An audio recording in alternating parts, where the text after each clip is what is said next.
ามารถทางด้านการหมักหมี่ค่ายของการกำเนิดเผ่าไทย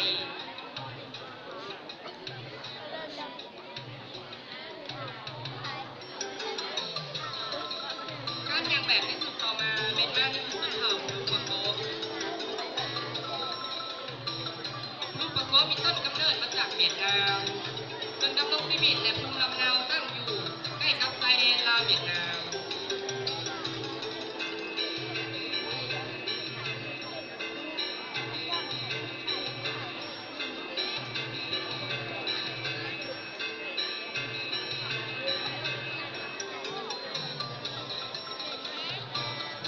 ยังแบบที่ผ่านกำลังหักต้มอยู่ในขณะนี้เป็นมาในส่วนต้นเผ่าดนตรี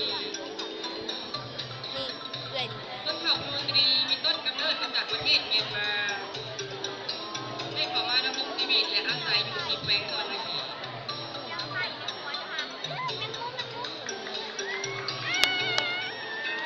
กำลังก้าวขึ้นมาในขณะนี้ต้นเผ่าลูกมะกองเป็นต้นเผ่าที่มีความสามารถเก่งที่สุดทางด้านการทอสินค้า